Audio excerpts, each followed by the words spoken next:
아멘. 자, 할례를 행하라고 하십니다. 그런데 언제 할례를 행하라고 하십니까? 그때입니다. 그때에. 그때가 언제입니까? 5장 1절에 보니까 요단 서쪽에 있는 아모리 사람의 모든 왕과 해변에 가나안에 있는 모든 왕들과 그의 백성들이 하나님께서 이스라엘 백성들을 요단강을 말리시고 건너게 하셨다는 소식을 듣고 그들의 마음이 녹았고 이스라엘 자손들 때문에 정신을 잃은 그때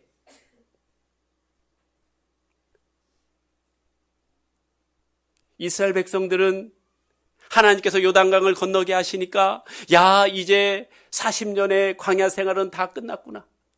하나님이 우리를 이렇게 인도하신다면 이제 우리가 가나안 땅에 정착할 수 있겠다고 사기가 하늘을 찌를 듯한 그때,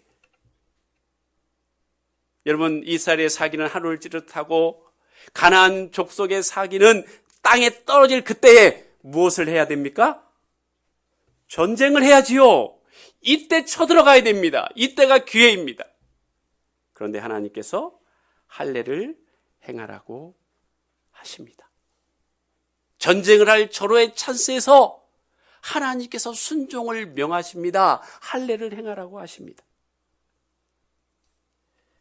여러분, 할례는 뭡니까? 남자의 그 은밀한 부분을 잘라내는 거예요. 지금은 항생제도 있고 진통제도 있습니다. 그래서 고통을 많이 덜 수 있어요. 그러니까 지금의 남자들이 하는 그 수술을 보고 아, 그때도 저렇겠다고 생각하면 안 돼요. 그때는 약이 없었어요. 약이 없었어요. 즉 무장한 군인들에게 할례를 행하라는 건 뭐예요? 무장해체예요. 무장해체. 그 당시에는 최소한 일주일 동안은 남자들은 꼼짝도 못하고 누워 있어야 돼요. 여러분, 적군을 앞에 두고 할례를 행한다. 이 상식적으로 통하지 않는 얘기예요. 어쩌면 자살 행위와 똑같습니다. 그런데 전쟁을 해야 할 절호한 찬스에 하나님께서 할례를 행하라고 명하십니다. 여러분, 할례가 얼마나 위험한지 창세기 34장에 있습니다. 야곱의 두 아들 레위와 시므온이 단 두 사람이 세겜이 추장으로 있는 한 부족에게 할례를 받으라고 명합니다. 그러면 우리 동생을 주겠다고 속이죠. 그들이 할례를 행한 후에 3일째 되던 날, 많이도 아니에요. 시므온과 레위 단 두 사람이 가서 그 부족의 남자들을 다 죽여버렸어요. 그렇게 할례가 위험한 거예요. 여러분, 그리고 적과 얼마 떨어지지 않은 위치에 있습니다. 역사가 유세비우스는요, 그들이 할례를 행한 길갈과 여리고 성이 3km 정도 떨어져 있었다고 얘기를 해요. 자, 가나안 적군이 그들이 할례를 행하고 누워있는 장면을 보면 어떻게 될까요? 무조건 전멸하는 거죠. 전멸. 이야기할 필요도 없지요. 여러분, 이 어처구니 없는 모습을 여호수아 5장 8절은 이렇게 이야기합니다. 또 그 모든 백성에게 할례 행하기를 마침에 백성이 진중 각 처소에 머물며 낫기를 기다릴 때에, 전쟁을 해야 될 군사들이 전부 막사에서 누워있다고 생각을 해보세요. 여러분, 그 모습을 하나님이 보셨을 때 어떤 마음을 가지셨을까요? 이런 멍청이들 그랬을까요? 너무너무 기뻤을 거예요. 야, 너희들이 전쟁을 할 준비가 됐구나. 순종의 준비가 됐구나. 놀라운 역사가 일어나겠구나. 이렇게 흐뭇해하지 않으시겠습니까? 이게 바로 하나님이 우리에게 원하시는 모습이에요. 자, 이스라엘 백성들이 이 정도 훈련 받았으면 이제 전쟁을 할 준비가 되지 않았을까요? 그렇지 않습니까, 여러분? 자, 그런데 13절을 보십시오. 여호수아가 여리고에 가까이 이르렀을 때에, 자, 여호수아가 여리고 성을 바라봅니다. 어떤 신문으로 바라봅니까? 군사령관의 입장에서 여리고 성을 바라봅니다. 이제 할례를 다 마친 후에 첫 번째 우리가 정복해야 될 여리고성을 군사령관의 신분으로 여호수아가 바라봅니다. 저 성을 어떻게 점령할까? 어떻게 공격할까? 전략과 전술을 짜지 않겠습니까? 그렇게 한참을 생각하고 있는데 한 사람이 칼을 빼어들고 마주 서 있는 것을 봅니다.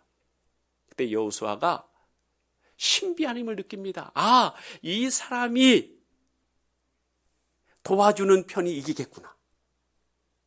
이 사람이 우리를 도와주면 우리가 이기고 이 사람이 만약 가나안 족속을 도와주면 우리가 지겠구나라는 생각을 하게 돼요. 그러면서 여호수아가 물어봅니다. 당신은 우리를 위하느냐? 우리의 적들을 위하느냐? 우리를 도와주러 왔습니까? 여리고성에 있는 사람들을 도와주러 왔습니까? 라고 물어보자 이 사람이 14절에 그렇게 이야기합니다. 아니라 나는 여호와 군대 대장으로 지금 왔느니라. 나는 이스라엘을 도와주러 온 것도 아니고 가나안 족속을 도와주러 온 것도 아니고 나는 여호와의 군대 대장으로 지금 왔느니라. 이게 무슨 뜻일까요? 대체 여호와의 군대 대장이라는 게 무슨 뜻일까요? 나는 도와주러 온 게 아니라는 거예요. 군대 대장으로 왔다는 거예요. 출애굽기 12장 41절입니다. 다 같이 읽겠습니다. 시작.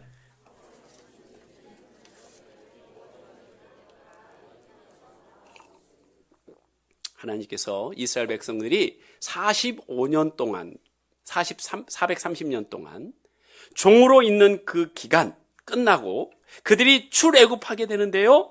하나님께서 뭐라고 말씀하세요?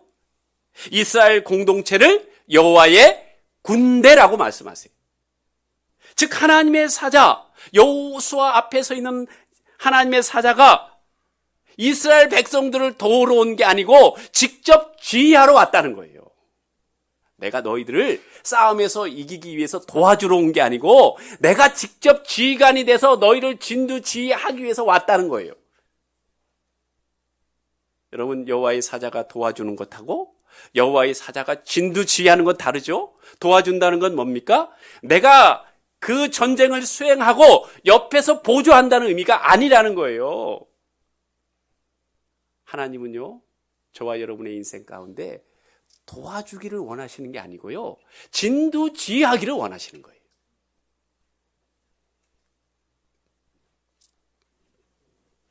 하나님께서 여호수아에게 말씀하십니다. 이스라엘의 지휘관은 내가 아니야, 네가 아니야, 나야 나. 이걸 확인시켜 주는 거예요.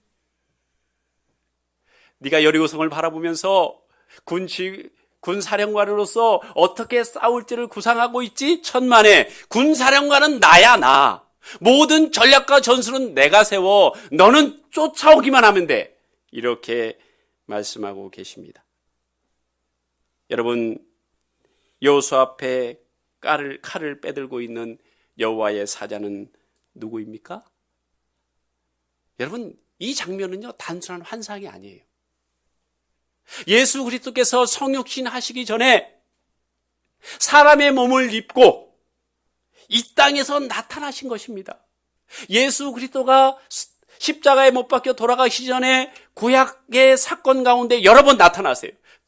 그거의 한 장면이에요. 그리고 예수 그리스도께서 말씀하십니다. 내가 이스라엘 백성들에게 약속한 그것을 이루기 위하여 나는 동맹하는 사람이거나 협력자로 온 것이 아니고 너희들의 사령관으로 내가 이 자리에 있는 것이야 라고 말씀하고 계십니다. 여러분, 하나님은요, 예수 그리스도를 보내셔서 친히 우리의 대장이 되기를 원하세요. 여러분, 그렇다면 우리가 해야 될 일이 무엇입니까? 그분을 따라가는 거예요. 구름기둥, 불기둥을 따라가는 거예요. 언약궤를 맨 제사장들을 따라가는 거예요. 하나님이 할례를 행하시면 행하는 거예요. 여호수아가 얼굴을 땅에 대고 엎드려 절하고 그에게 이르되 내 주여 종에게 무슨 말씀을 하시려 하나이까. 여호수아가요, 자신이 사령관이 아닌 것을 깨닫고서, 예수 그리스도가 사령관인 것을 깨닫고서 여호수아는 자신이 단지 군사령관의 종이라고 고백을 하고 있습니다. 자, 그렇다면 이 종이라는 게 무슨 의미일까요? 여호와의 군대 대장의 종이라는 게 무슨 의미일까요? 저는 군대 얘기하는 것을 별로 좋아하지 않습니다.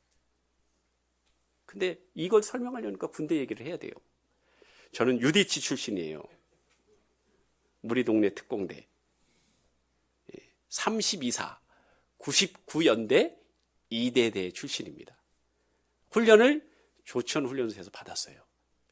아마 제가 이곳으로 목회하기 위한 징조가 아니었던가 그렇게 생각을 해요.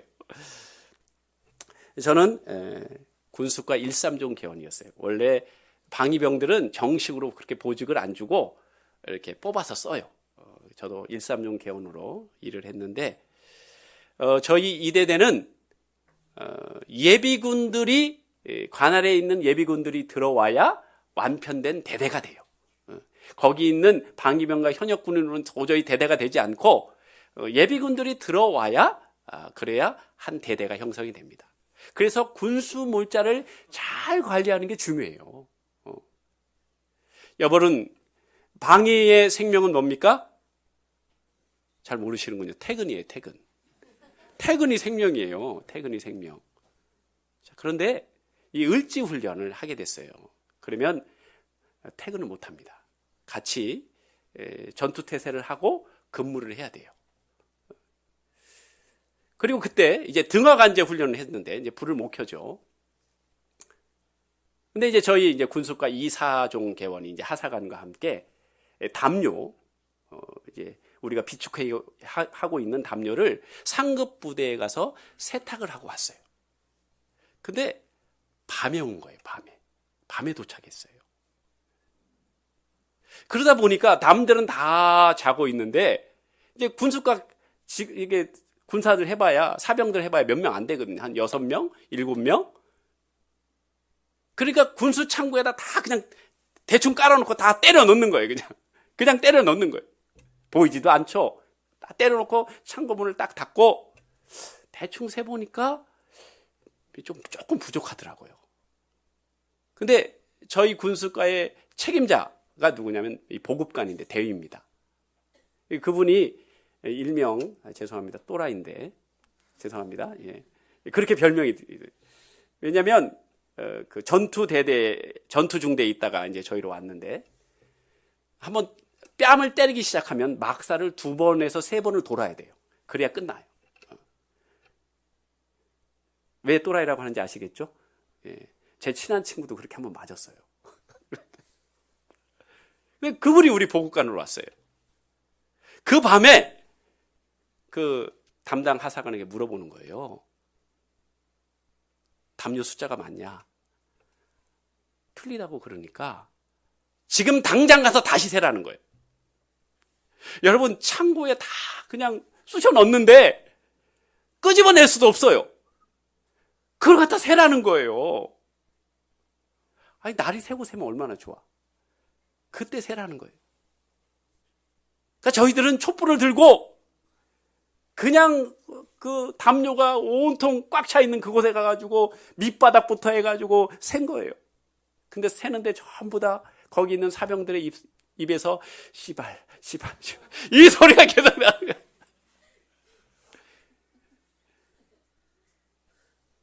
이게 바로 종이에요. 지휘관이 터무니없는 명령을 해도 이해가 되지 않는 명령을 해도 그대로 따라야 되는 게 종이에요. 여러분, 하나님은요 우리의 지휘관으로 오셨지 우리를 돕는 보조자로 오시지 않았어요. 우리를 협력하는 협력자로 오신 게 아니에요. 오늘 그 사실을 여호수아에게 명확히 깨닫게 해주시는 거예요.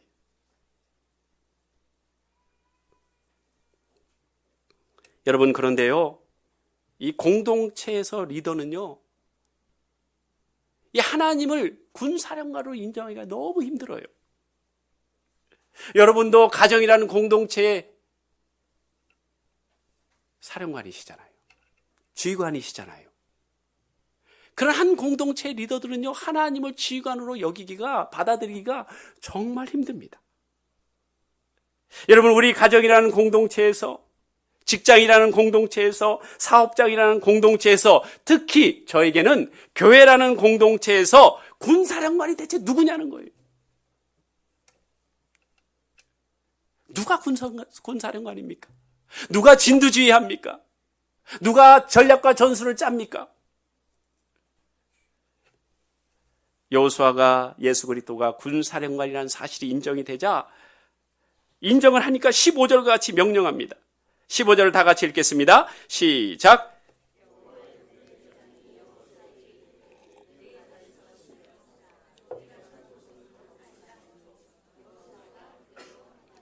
아멘. 먼저 내 발에서 신을 벗으라고 합니다. 그때 당시에 신분을 알기 위해서는요, 발을 보면 돼요. 발에 신을 신고 있느냐, 벗고 있느냐. 맨발로 있으면 그 사람은 종이란 얘기거든요. 즉 하나님께서 여호수아의 역할을 명확하게 하세요. 너는 나의 종이야. 내가 하라는 대로 하면 돼. 네가 최고 사령관이 아니야. 네가 가정에서 대장이 아니야. 네 사업장에서 내가 대장이 아니야. 그러면 너는 늘 여리고 성과 같은 난공불락성 앞에서 좌절하고 절망하고 두려워할 수밖에 없어.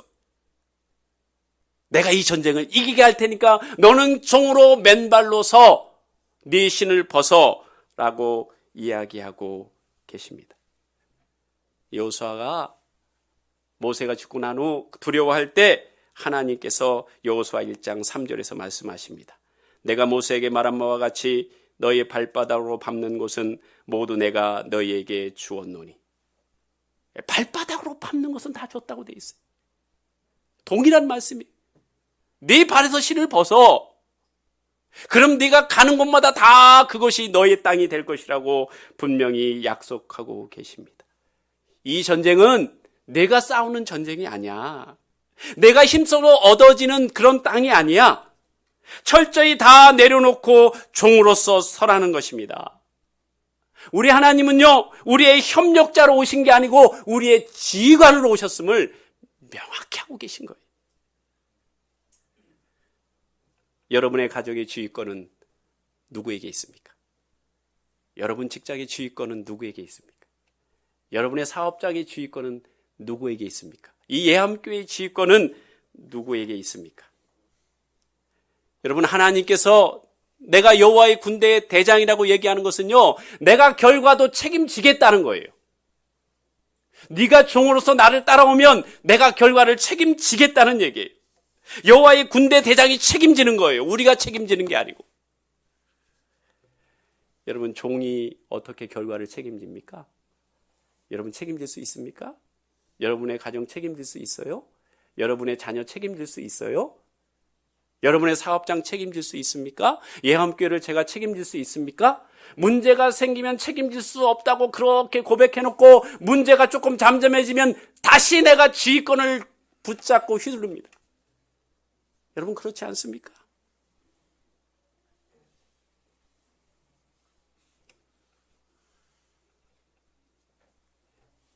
우리가 삶을 살아가면서 불안하고 두렵고 기쁨이 없을 때 오늘 말씀은요, 다른 게 아니에요. 이걸 확인하라는 거예요. 내가 지금 진행하고 있는 이 사건의 지휘권을 누가 쥐고 있느냐? 하나님이 지휘하고 계신지 내가 지휘하고 있는지 점검하라는 거예요. 내가 불안하고 근심되고 염려될 때, 기쁨이 없을 때.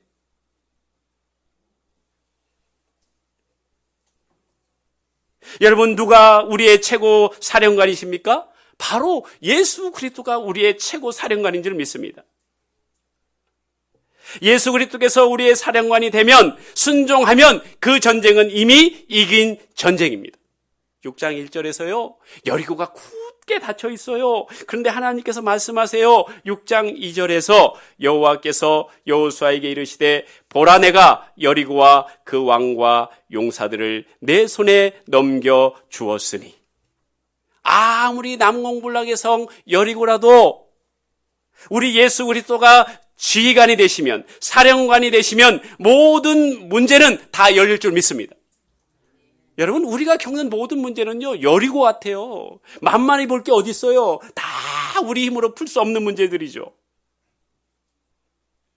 그렇기 때문에 우리가 살면서 모든 문제를 다 맞닥뜨릴 때마다 우리는 외쳐야 돼요. 군사령관은 예수 그리스도십니다. 내가 그 명령에 순종하면 여리고는 열리고가 됩니다. 제가 만들었어요. 여리고는 열리고가 되는 거예요. 어떻게 하면요? 예수 그리스도가 군사령관이 되고 나는 그걸 쫓아가면, 순종하면 여리고와 같은 난공불락도 열리고가 될 줄 믿습니다. 자, 그렇다면 내가 지금 예수 그리스도의 주의권에 순종하고 있는지 없는지를 어떻게 알 수 있을까요? 지금 저와 여러분이 그 지휘권에 순종하고 있는지 아는지를 어떻게 알 수 있을까요? 자, 신명기 33장에 보면 모세가 이스라엘 백성들을 축복하는 장면이 나옵니다. 자, 다 같이 한번 읽겠습니다. 시작.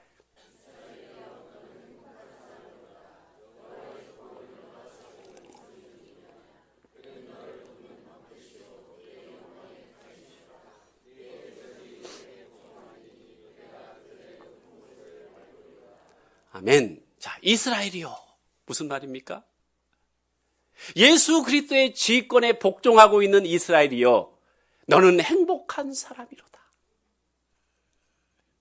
예수 그리스도가 우리의 지휘관이 되시면, 지휘권을 갖고 계시면 우리는 행복한 사람이라는 거예요. 여호와의 구원을 너같이 얻은 백성이 누구냐? 그는 너를 돕는 방패이시오 내 영광의 칼이시로다. 내 대적이 내게 복종하리니 내가 그들의 높은 곳을 밟으리로다.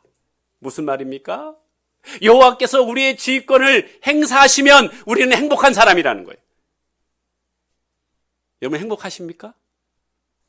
지난 한 주간 행복하셨습니까? 여러분 행복하다는 걸 뭘로 느낍니까? 내 마음에 평안이 있느냐? 내 마음에 기쁨이 있느냐? 이 두 가지로 특징 지을 수 있어요. 여러분 너무 바빠서 그랬다고요? 너무 바빠서 평안을 느낄 새도 없고 기쁨을 느낄 새도 없었다고요? 천만에요. 그건 바쁜 거하고 다른 거예요.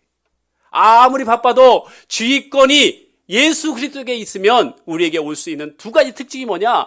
기쁨과 평강이에요.